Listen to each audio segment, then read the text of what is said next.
He walked past me in the grocery aisle, a casual arm around another woman's waist, right in front of Mrs. Henderson from church. My basket tipped, scattering apples across the linoleum floor, each one bruising as it rolled. He just stared at the mess, then smirked. "You'll figure it out, Sarah," he said, his voice flat. Sarah, once full of youthful light, met Greg, who quickly became her whole world. Two boys, Billy and Tommy, filled their small house with noise and laughter. 5 years passed, and Greg, like a sudden cold snap, began to change. He delivered the news. "This isn't what I want, Sarah," his words dry as old corn husks. He felt suffocated, claiming no time for myself, shattering Sarah's simple dream. Sarah begged, tears streaming, but Greg's decision remained unyielding. He confessed another woman, a stark truth that hit Sarah like a brick to the chest. Greg packed his bags methodically, each item a fresh wound, leaving without a backward glance. He didn't wake Billy and Tommy, who slept innocent and unaware in their rooms.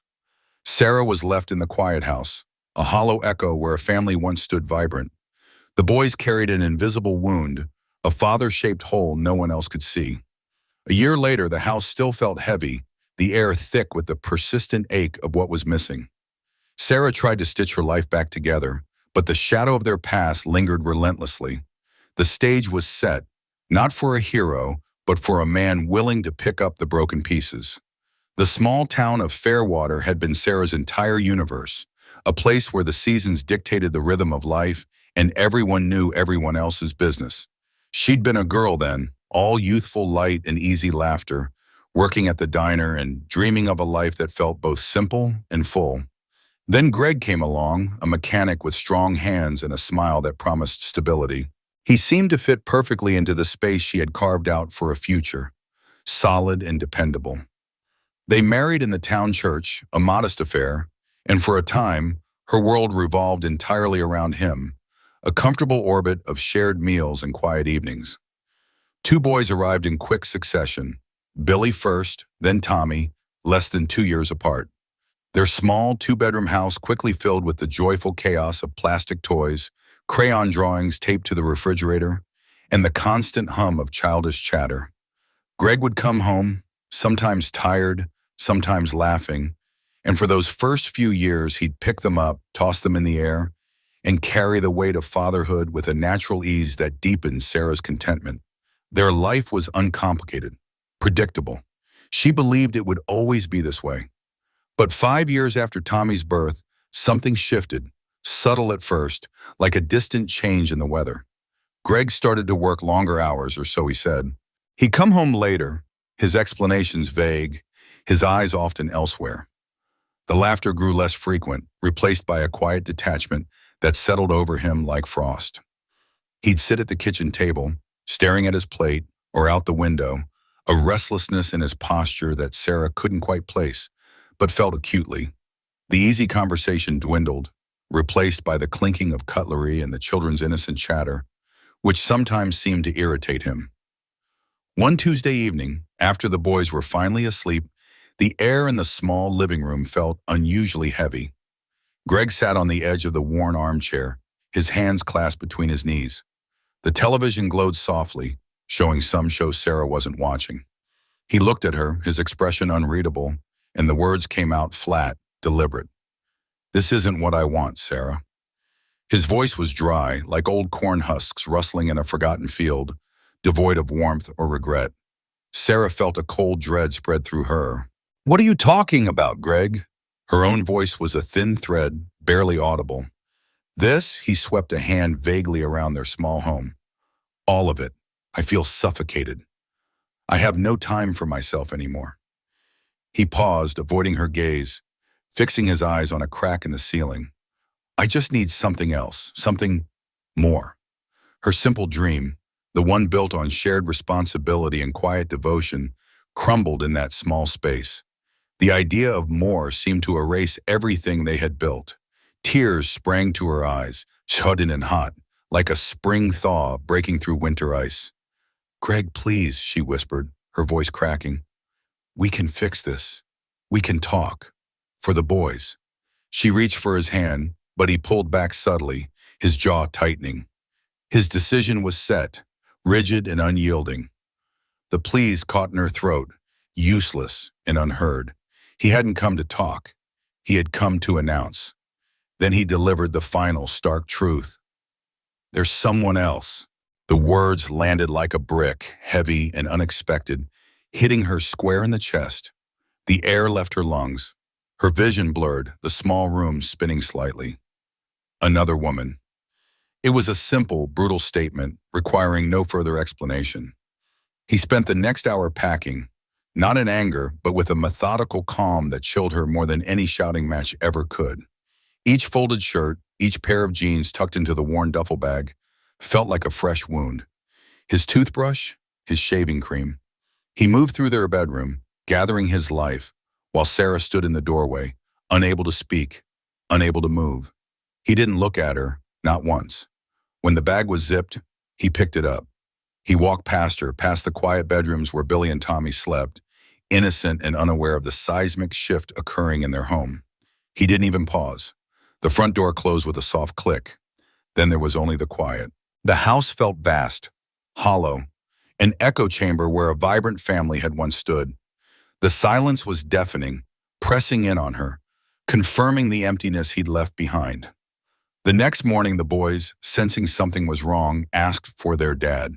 "He's gone to work early," Sarah managed, the lie tasting like ash. They didn't ask again for a while, but a new quiet settled over them too. An invisible wound, a father-shaped hole began to form in their small lives, a space no one could see, but Sarah felt acutely every single day. A year passed. The house still felt heavy, the air thick with the persistent ache of what was missing. The smell of Greg's cologne, the sound of his heavy footsteps on the stairs. They were gone, but their absence lingered, a constant phantom limb. Sarah tried to stitch her life back together, piecing together routines, finding comfort in the mundane. She took on extra shifts at the diner, learned to fix the leaky faucet, and became adept at comforting her son's unspoken questions. But the shadow of their past, of the life she'd planned, never quite lifted. It remained a constant reminder of how quickly everything could unravel. The stage was now set, not for a grand hero, but for a man perhaps willing to pick up the pieces, however broken. Mark steps into their lives, not with fanfare, but like a steady rain after a long drought. He sees Billy and Tommy, initially guarded and a little wary, but with underlying curious eyes. Mark, a man who values plain principles, wants to fill a void, not replace anyone's memory. He kneels down to Billy at the park, asking about a favorite toy, starting a simple conversation. Laughter comes slowly at first, then genuine confidence, as Mark gradually earns Billy's trust.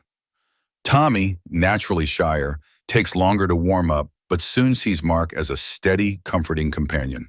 Mark quietly becomes dad to them, not a substitute, but the true present father in their young lives. The boys' initial trauma starts to visibly fade, replaced by genuine smiles and shining open eyes. Sarah, witnessing her boys' profound healing, slowly allows herself to open up to Mark. Their romance isn't a wildfire of passion, but a deep, steady warmth built on mutual respect and shared purpose. They both agree they don't need a paper. Their family is built on shared moments, not legal formalities. Beach trips become a cherished ritual, the boys' laughter mingling joyously with the sound of the waves, creating a quiet paradise. Mark helps diligently with homework, throws a ball in the yard, and tells imaginative bedtime stories. Their life together feels full, a rich tapestry woven with shared dinners, tight hugs, and quiet, unspoken understanding. It was almost a year after Greg left when Mark stepped into our lives. He didn't come with any grand gestures or loud declarations. He simply appeared, like a steady rain after a long, dry spell, easing the parched earth of our existence. He worked with a friend of mine, a quiet man who fixed furnaces and didn't talk much about himself. I saw him first at the town picnic, then again at the hardware store. He had a way of looking at people, direct and kind, that made you feel seen without being scrutinized. He'd nod to me when our paths crossed, a small smile, nothing more. One afternoon, he was helping my neighbor with a fence post, and Billy and Tommy were playing in the yard. They were still guarded, small shadows of their former selves, but their eyes, always observant, watched him. Mark, noticing them, just offered a slight wave, then went back to his work. He didn't try to force anything, didn't make a big show of himself. That was his way. He seemed to understand that some voids couldn't be filled by force, only by a quiet, consistent presence. He lived by plain principles, you could tell. He wanted to help, not to replace what was lost, but to build something new where emptiness had been. One Saturday, at the town park, Billy was trying to fix a broken wheel on his toy truck. He was probably 6 then, Tommy 4. Mark was sitting on a bench reading a newspaper. He put it down, walked over, and knelt beside Billy. "Looks like you got a problem there, partner," he said, his voice even, not condescending. "What kind of truck is that? A fire truck?" Billy, usually shy with strangers, looked up surprised. He mumbled something about it being his favorite. Mark didn't try to fix it right away. He just asked about the truck, where Billy played with it, what sounds it made. A simple conversation, boy to man. Nothing complicated. After a few minutes, he gently took the truck, tinkered with the wheel for a moment, and handed it back, perfectly aligned. A flicker of genuine laughter escaped Billy then, a sound I hadn't heard in a long time. Over the next few weeks, a quiet confidence began to grow in Billy whenever Mark was around. Mark never pushed, but he was always there, ready to listen, ready to help with a small problem. He took the time, without asking for anything in return, and in doing so, he slowly, steadily earned Billy's trust. Tommy, being shyer, took longer. He would stand behind my leg, peeking out, watching Mark. But Mark never crowded him. He'd leave a small toy car on the porch for Tommy to find, or draw a quick sketch on a napkin and leave it on the kitchen table.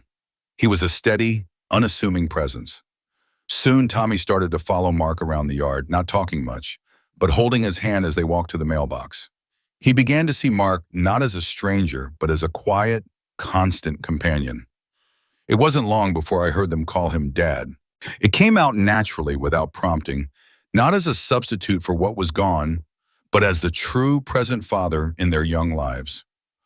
Mark never corrected them, never pushed for it, but the way his face softened when he heard it, the quiet warmth in his eyes, told me everything.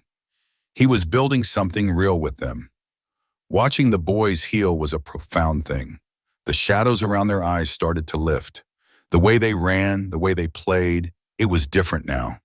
Their initial trauma, the quiet sadness that had settled deep within them, began to fade, replaced by genuine smiles and eyes that shone with an innocence I thought might be lost forever.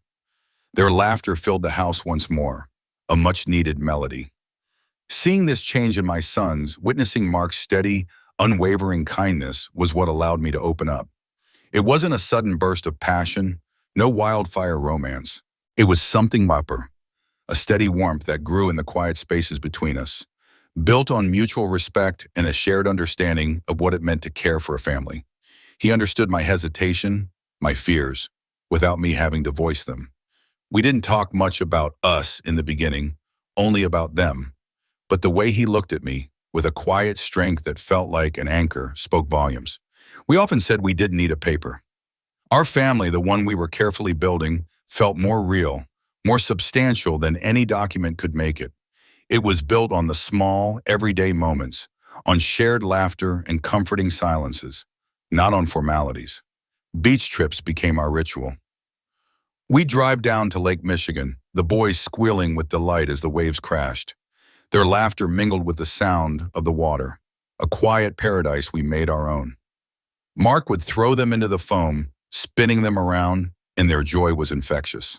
He was always there, steady and strong. He helped Billy with his math homework at the kitchen table, his large hand gently guiding a smaller one. He'd spend hours in the backyard, patiently throwing a baseball back and forth, teaching them how to catch. At night, he'd sit on the edge of their beds, his voice a low rumble, telling stories of brave knights or talking animals, their eyes wide with wonder. Our life was full, not perfect, but rich, a tapestry woven with shared dinners, tight hugs, and a quiet, unspoken understanding that we were all in this together, finally whole. 8 years drift by, calm as a long summer day, but a subtle, unsettling shift begins in Sarah. Billy is now 13, his thoughts racing with adolescent intensity. Tommy, 12, soaks up the world with restless energy. Mark's love for them only deepens, watching them grow from boys into thoughtful young men. But Sarah begins to change. The sparkle in her eyes dulls, replaced by a new coldness, a growing distance. Her smiles become stiff, forced. Her green eyes, once so clear and open, are now cloudy with unspoken things. Mark tries gently to reach her, asking, "Everything okay, my love? You seem a little distant lately."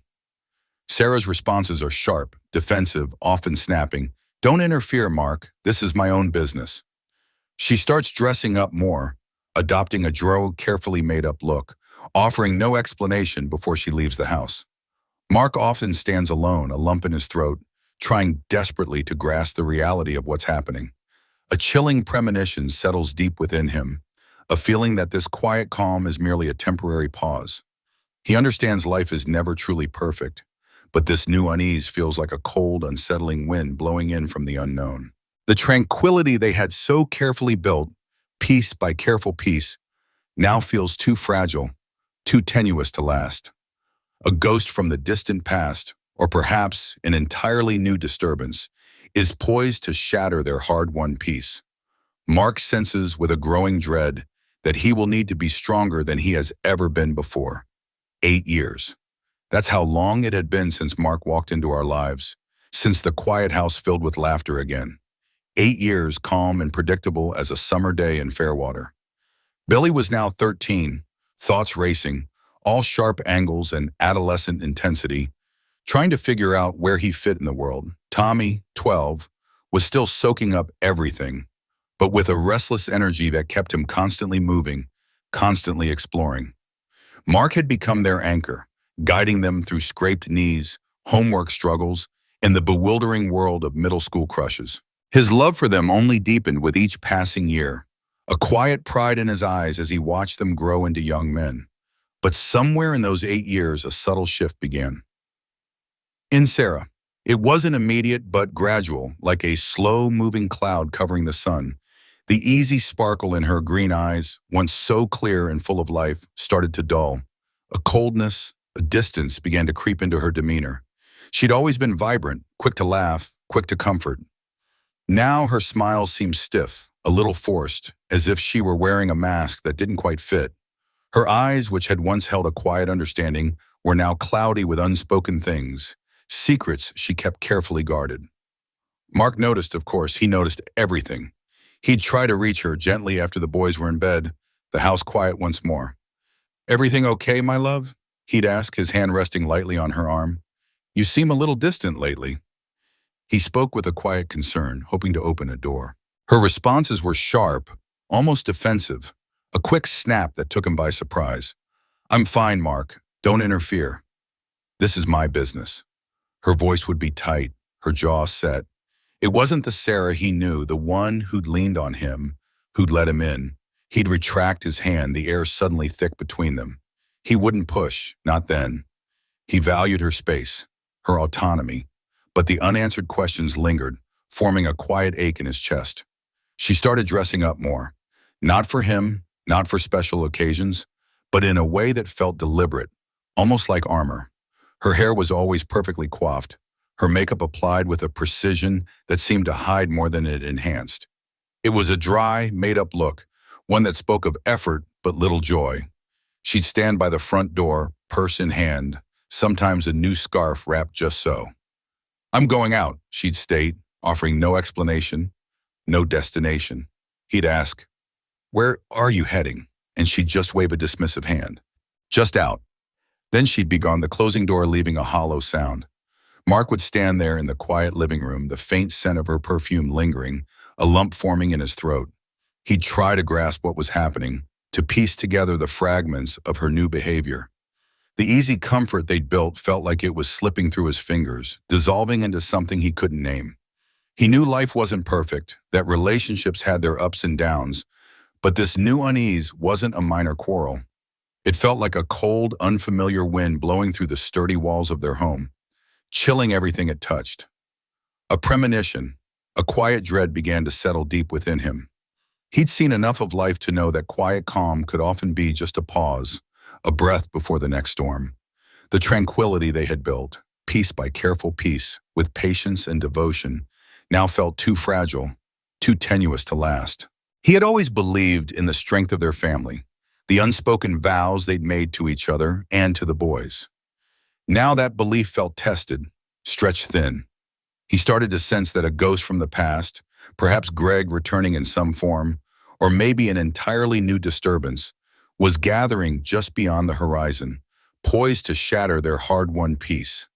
The air in the house grew heavy, charged with an unspoken tension. He looked at Billy and Tommy, growing taller, their faces still open and trusting, and a fierce protectiveness welled up inside him. He knew with a growing certainty that he would need to be stronger than he had ever been before, ready to face whatever came, ready to hold on to the life they had built, no matter the cost. The pattern solidifies. Sarah is gone often, late into the nights, her excuses increasingly vague. Mark attempts to talk to her again, a quiet, desperate plea for honesty, for the sake of their family. Sarah pushes him away, her voice sharp, accusing him of jealousy, of not trusting her. One evening, Mark spots Sarah's car parked conspicuously, far from town, near a nondescript roadside diner. He waits, his gut churning with a terrible premonition, and sees her emerge with a man, definitely not Greg. The man is older, polished, clearly a city type, a stark, unsettling contrast to their simple, small-town life. Mark's heart sinks, a cold, hard stone settling in his chest as the truth is brutally laid bare. He follows them discreetly, hidden in the shadows, watching them laugh with a warmth he no longer receives from Sarah. Later, he confronts her indirectly, dropping subtle hints, but Sarah denies everything with practiced ease. "You're imagining things, Mark," she states, her voice colder and harder than the winter ground. He makes a firm decision. He cannot ignore this, not for the boys, not for everything they have painstakingly built. Mark feels a deep weariness, a profound sense of having been in this painful place before, another crushing betrayal. The heavy weight of her secret presses down on their home, slowly stifling their once quiet and contented life. He begins collecting evidence, small, undeniable facts, the way a meticulous farmer patiently collects stray stones from his field. The pattern solidified into a cruel routine. Sarah was gone often, late into the nights. Her excuses grew thinner, more vague. Out with a friend, running errands, just needed to clear my head. The boys noticed too, though they rarely said anything. They just watched her go, their young faces shadowed with questions they didn't know how to ask. Mark tried to maintain a sense of normalcy, making sure dinner was on the table, helping with homework, keeping their evenings as stable as possible. But the absence of Sarah, the chill she brought back with her, seeped into everything. He tried talking to her again one Saturday morning, over lukewarm coffee. "Sarah," he began, his voice low, measured. "We need to talk. This isn't right. What's going on? For the boys, for us, just be honest." It was a quiet plea, a desperate hope that she would open up, that they could salvage something. But she pushed him away. Her eyes, narrowed and hard, met his. "You're imagining things, Mark. You're just jealous, aren't you? You don't trust me." Her words stung, sharp and unfair, yet he held his ground. He wasn't jealous. He was worried. He was afraid. He was trying to protect the quiet life they'd built, the one that had meant so much to him. But she wouldn't hear it. She got up, leaving her coffee untouched, and walked out.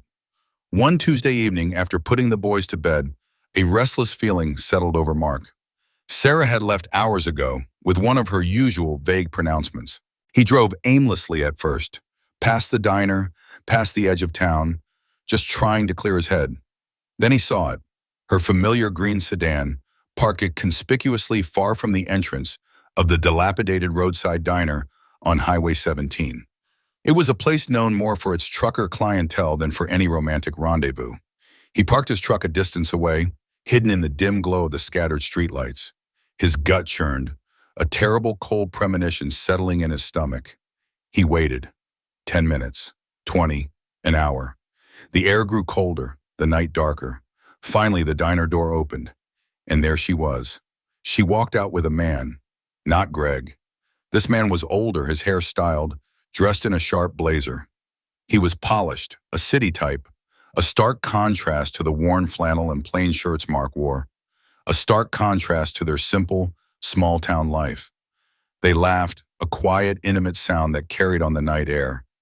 Mark's heart sank, a cold, hard stone settling in his chest. The truth, ugly and undeniable, was laid bare before him. It wasn't just needing to clear her head. It was him. He watched them walk to the man's sleek, dark car, the man's hand briefly resting on the small of her back. He saw her smile, a genuine, easy smile, the kind he hadn't seen directed at him in months. He followed them, keeping a safe distance, hidden in the shadows of the old highway trees, watching them disappear down the road. The warmth, the easy laughter she gave freely to the stranger, was something he no longer received, something she had withdrawn from their home. Later that night, when Sarah finally returned, the house was dark except for the soft glow of the kitchen light. He was sitting at the table, a cup of cold tea in front of him. "Long night?" he asked, his voice carefully neutral, a hint of steel just beneath the surface. He dropped subtle hints, mentions of the diner, of seeing a nice car. He didn't accuse directly, but his questions hung in the air, heavy with implication. Sarah met his gaze, her expression unyielding. "You're imagining things, Mark," she said, her voice colder than the winter ground, dismissive, final. "You're just tired." She walked past him, a wall of denial that felt impenetrable. He decided then he couldn't ignore it, not for the boys who deserved stability and honesty, not for everything they had painstakingly built, brick by emotional brick, over 8 long years. He felt a deep weariness, a profound sense of having been here before. Another betrayal, another woman choosing something else. It was a familiar ache, sharper now because it threatened not just him, but the boys he had come to love as his own. The weight of her secret, unacknowledged and denied, pressed down on their home, stifling their quiet life, making the air thin and hard to breathe. He started collecting evidence, small, undeniable facts. The mileage on her car, the receipts she left lying around, the way a farmer collects stray stones from his field, slowly, methodically, preparing to clear the ground for what comes next. Mark plans his words carefully, like laying out tools for a tough, inevitable job. He confronts worry after the boys are long asleep, the house silent and heavy with unspoken tension. "I know, Sarah," he states, his voice flat, devoid of anger, filled only with a deep, weary sadness. He lays out the irrefutable truth. Her car, the other man, the endless string of calculated lies, leaving no room for denial. Sarah's carefully constructed composure cracks visibly under the weight of his words, then shatters completely. She instinctively tries to shift blame onto him, onto the perceived monotony of their life, anything but herself. "You don't understand," she whispers, tears finally coming, but Mark observes no regret for him in her eyes. He asks directly about the boys, about the potential harm this will inflict on them, and she visibly flinches. "This isn't like Greg, Sarah," Mark states, the devastating comparison hanging heavy and clear in the air between them. She reluctantly reveals the man as a colleague, a temporary escape from her own declared suffocation. Mark insists on a clear choice, a defined path forward for their future. No more living in the deceitful shadows. The air between them is thick with silent accusations, unspoken hurts, and the lingering smell of stale, cold coffee. Sarah retreats completely, locking herself away in their bedroom, the fragile peace of their home utterly broken. Mark sits alone at the kitchen table, the full weight of her confession settling deep and heavy in his bones. Mark spent the day planning his words, not in anger, but with the measured care of a man laying out tools for a tough, inevitable job. He needed clarity for himself and for the boys. He went about his day, fixing a leaky faucet, helping Billy with a science project, his mind working over every sentence, every possible response.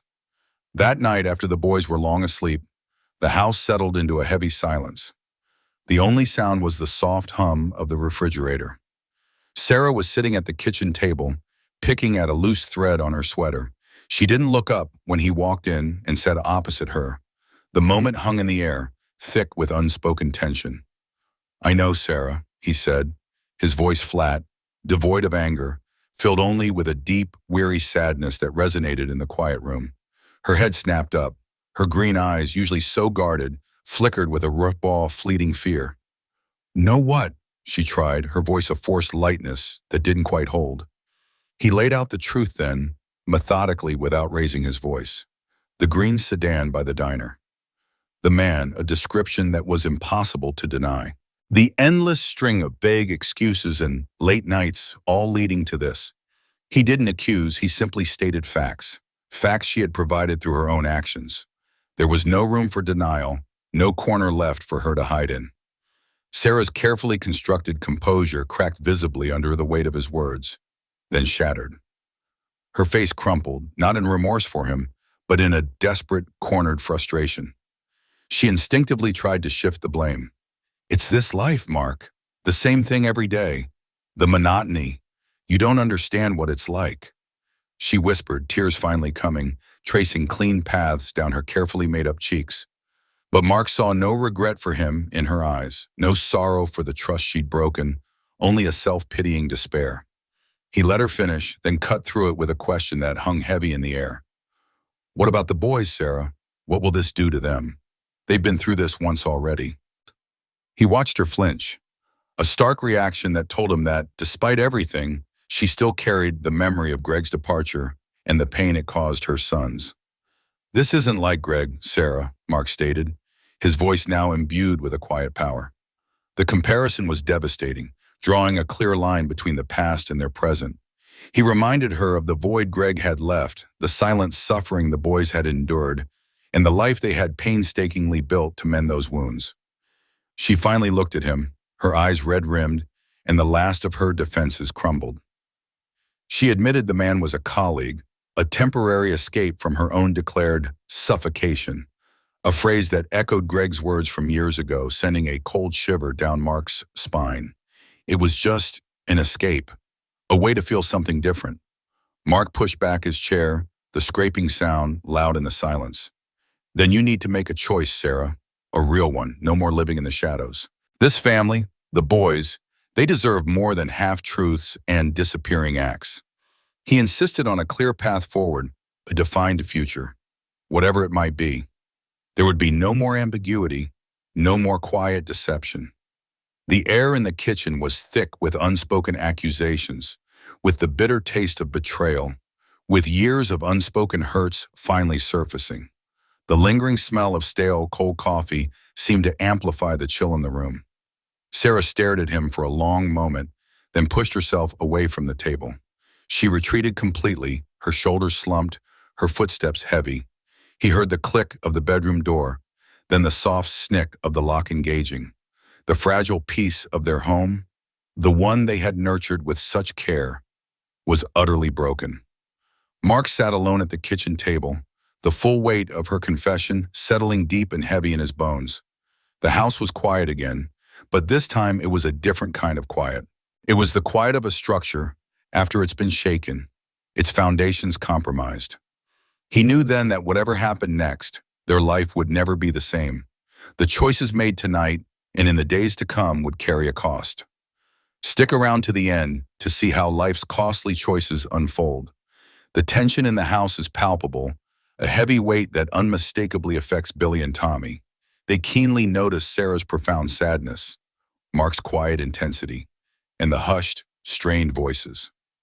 Billy, ever the observant one, directly asked Mark why Sarah seemed so distant, so far away. Mark struggles internally with how much truth to tell them, desperately wanting to protect their young hearts. Sarah attempts to mend things, but her efforts feel visibly forced, hollow, and unconvincing. She finally confesses everything to Mark, revealing the full depth of her affair and her profound confusion. She admits the other man had promised her a different life, an enticing escape she desperately craved.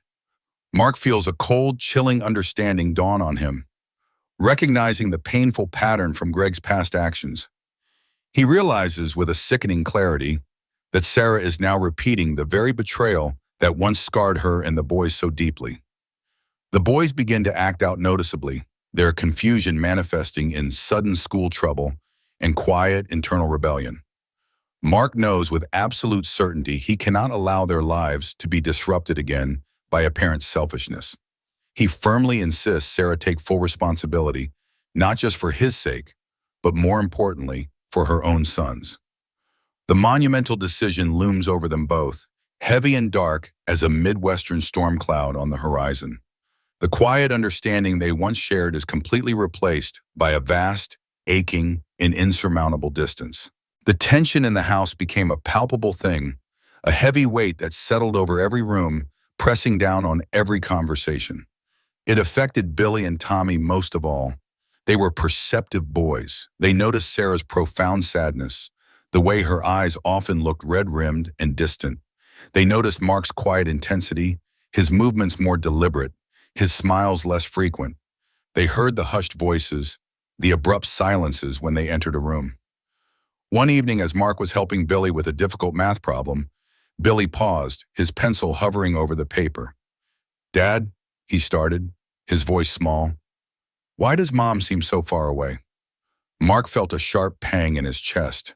Billy was looking at him with that earnest, searching gaze, wanting answers Mark wasn't sure he could give. He struggled internally with how much truth to tell them, wanting desperately to protect their young, vulnerable hearts from the ugly realities of adult mistakes. "Mom's just going through a hard time right now, son," he offered, the words tasting like ash in his mouth. "She'll be all right." It was a weak answer, and he knew Billy saw through it, even if he didn't press. Sarah, perhaps sensing the growing chasm, started to make efforts to mend things. She'd bake cookies or suggest a family movie night, but her efforts felt visibly forced, hollow, lacking the genuine warmth that had once been her signature. The boys would participate, but their smiles were tentative, their laughter subdued. The easy flow of their family life was gone, replaced by a strained, unnatural rhythm. Finally, one quiet evening, after another restless day, Sarah broke. She confessed everything to Mark, the full depth of her affair, the details she'd held back, her profound confusion. Her voice was barely a whisper, a broken sound in the silent room. She admitted the other man had promised her a different life, an enticing escape from the small-town routine, from the responsibilities she felt suffocated by. She described a world of excitement and spontaneity, a world away from Fairwater. It was an escape she had desperately craved. As she spoke, Mark felt a cold, chilling understanding dawn on him. The words she used, suffocation, escape, a different life, they were echoes. They were Greg's words, almost verbatim, from all those years ago. He recognized the painful pattern, the selfish impulse, the desire for novelty overriding all else. He realized, with a sickening clarity, that Sarah, the very woman who had been scarred by betrayal, was now repeating that same betrayal, inflicting it upon the sons they both loved. It wasn't just a simple affair, it was a reenactment of the trauma they had painstakingly healed from. The boys' confusion soon manifested in their behavior. Billy, usually so conscientious, started getting into trouble at school, snapping at his teachers, his grades slipping. Tommy, the shyer one, grew quieter still, retreating into himself, spending hours alone in his room. It was a quiet, internal rebellion, a desperate cry for stability.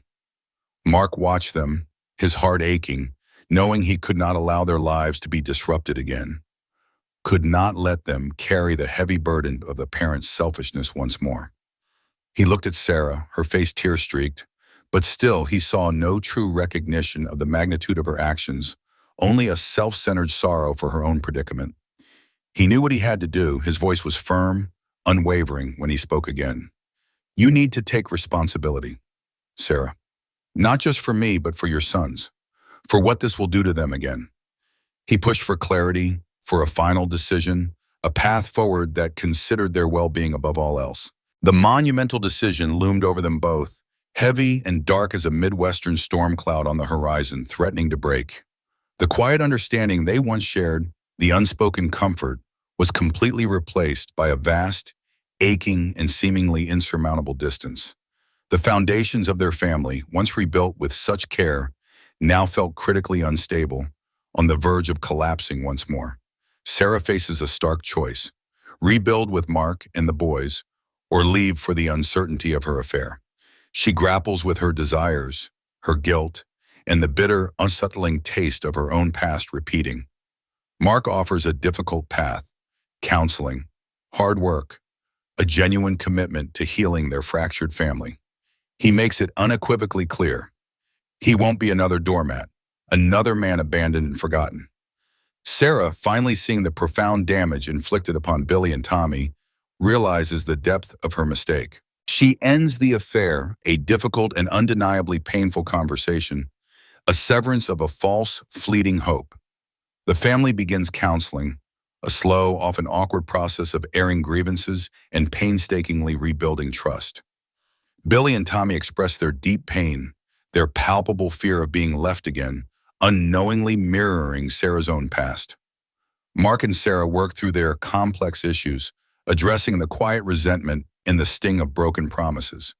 It is not a sudden fix, but a daily, persistent grind, much like tending a stubborn, overgrown garden. Sarah learns to confront her own past wounds, recognizing her fear of commitment mirroring Greg's own historical patterns. They both understand that paying the price for healing means consistent hard work, brutal honesty, and unwavering presence. Life isn't a fairy tale, Mark knows with certainty, but sometimes you can indeed make a good one from thoroughly broken pieces. The story ends not with perfect happiness, but with the quiet, determined effort of a family trying to heal one day at a time under the wide, open Midwestern sky. The silence after Mark's ultimatum was heavy, stretching for days. Sarah retreated, locking herself away, emerging only to perform the bare necessities of motherhood. The choice loomed before her, stark and unforgiving: rebuild with Mark and the boys, or leave for the glittering, uncertain promise of her affair. She grappled with it, a tempest of conflicting desires, guilt, and the bitter, unsettling taste of her own past repeating itself. The phantom echo of Greg's words, "This isn't what I want," now seemed to come from her own mouth, directed at the very life she had once desperately clung to. Mark watched her, his expression resolute. He offered a difficult path, not an easy out. "We go to counseling, Sarah," he stated, his voice calm, firm. "We work hard, and you commit. To us, to the boys." He made it unequivocally clear. He wouldn't be another doormat, another man abandoned to pick up the pieces alone. His quiet strength, forged in his own past disappointments, would not bend to her indecision. "I won't let the boys go through this again," he added, his gaze unwavering. "Not if I can help it."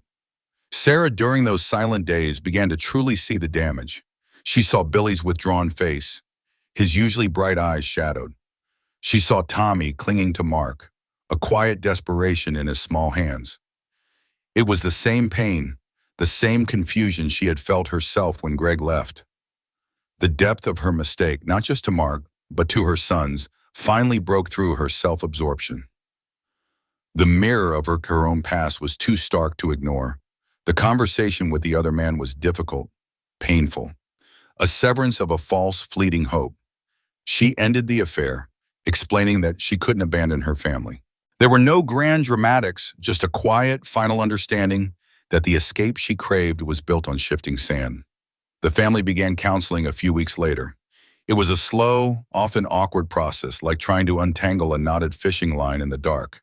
A small, dimly lit room in a strip mall office, the air smelling faintly of stale coffee and apprehension. They sat on a worn couch, Billy and Tommy between them, their small bodies rigid with unspoken anxieties. The therapist, a kind, older woman named Mrs. Olson, had a gentle way of coaxing out the hidden truths. Billy spoke first, his voice barely a whisper. "Are you going to leave us too, Mom?" His eyes, filled with a raw fear, cut through Sarah like a knife. Tommy, even quieter, just buried his face in Mark's side.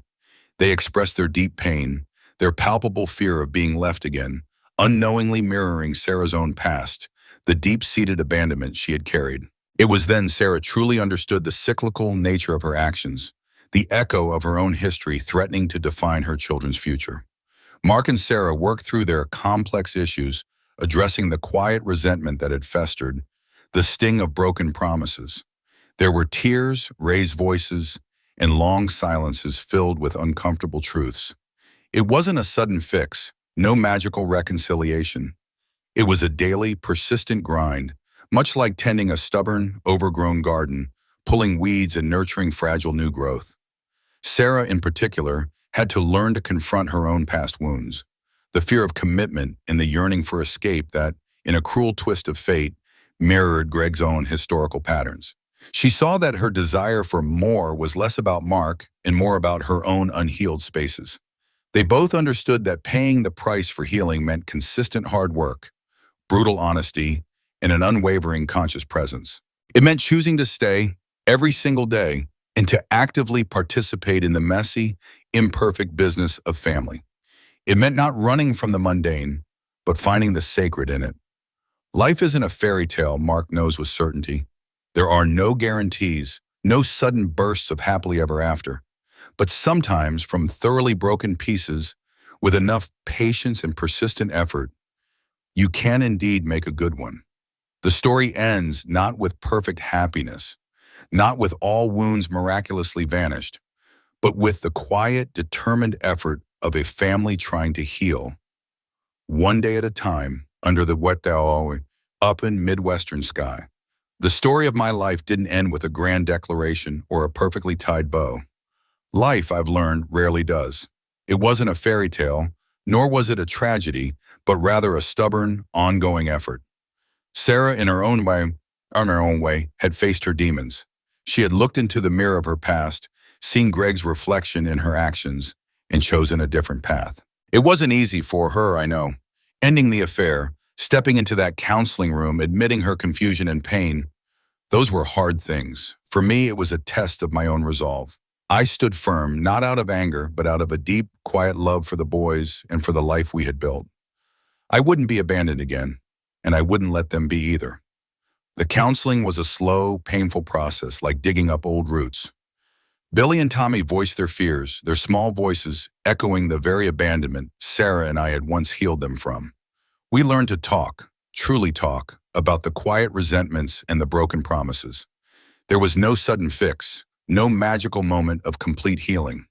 It was a daily grind, like tending a stubborn garden under the open, free Midwestern sky. But in that grind, in the consistent effort, in the honest presence, we found something real again.